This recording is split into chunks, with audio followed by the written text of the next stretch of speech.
सलाम आदाब दोस्तों, हिंदुइस में आपका स्वागत है। मैं हूं कराम। लगता है ओआईसी की मीटिंग से पहले इजराइल पूरी तरह से बौखला चुका है, पागल हो चुका है इजराइल, क्योंकि इस वक्त उसने एक मीडिया हाउस पर हमला बोला और उस बिल्डिंग को पूरी तरह से तबाह कर दिया है।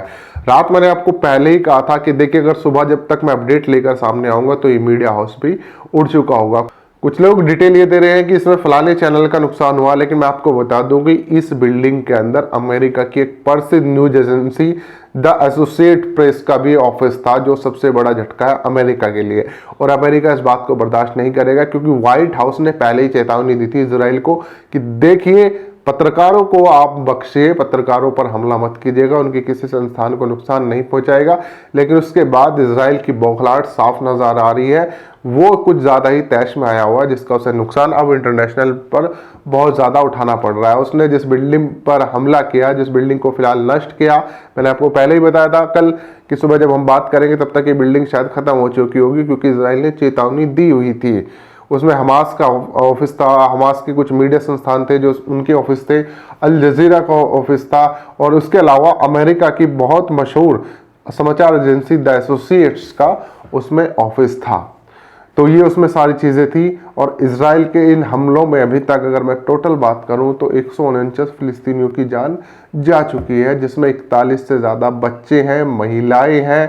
तो अभी तक ये हमले रुकने का नाम ले रहे हैं। दूसरी तरफ हमास भी लगातार रॉकेट पे रॉकेट इजराइल में दाग रहा है। और इजराइल अगर कहीं ज्यादा परेशान है इस वक्त, क्योंकि उसने अपने आर्मी और फोर्स तो फिलिस्तीन की तरफ मोड़ दिए, जो आम नागरिकों को नुकसान पहुंचा रही है, उनके शरणार्थी कैंप को। लेकिन इजराइल इस वक्त सबसे ज्यादा खौफ में जो है वो अपने अंदर चल रही भीतरी हिंसा, क्योंकि इस वक्त वेस्ट बैंक में अब इजराइल की सेना तो थी ही जो प्रदर्शनकारियों पर अत्याचार कर रही थी, अब इजराइल के आम नागरिक जो राष्ट्रवादी अपने आप को कहते हैं, एक तरह से जो कट्टर राष्ट्रवाद जिनमें कहा जाता है, वो हथियार लेकर सड़कों पर उतर रहे हैं और फिलिस्तीनियों के नागरिकों की तरफ गोली चला रहे हैं। तो सबसे ज्यादा जो नुकसान है इस वक्त वहां पर वो इजराइल के अंदर भीतरी हिंसा है। और इस पहले ही चेतावनी दे चुके बेंजामिन नेतन्याहू कि मेरे यहाँ पर गृह युद्ध छिड़ने की आशंका है। यूएन ने इसको लेकर कई बार फोन पे बात कर चुका हूं, लेकिन बेंजामिन नेतन्याहू शायद अभी सुन नहीं रहे हैं।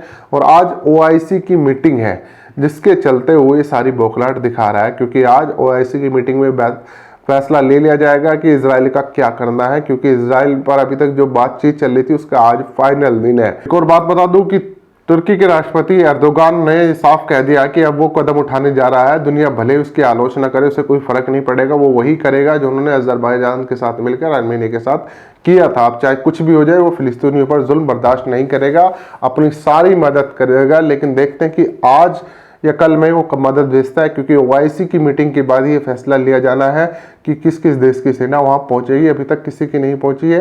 ये सिर्फ एक बात थी कि फलाने देश के ड्रोन है और फलाने देश की सेना है।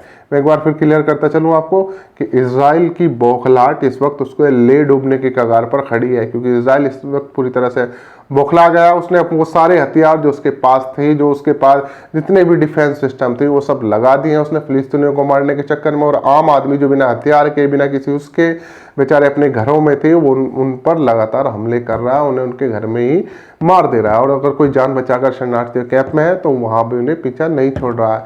यहाँ पर उसकी बौखलाहट साफ देखी जा सकती है। आप दिन भर मेरे साथ जुड़े रहेगा, मैं आपको ताज़ा अपडेट देता रहूंगा। ओआईसी की मीटिंग की पूरी डिटेल भी आपको बताऊंगा। तब तक आप हिंदुइस देखते रहें और चैनल को सब्सक्राइब करें।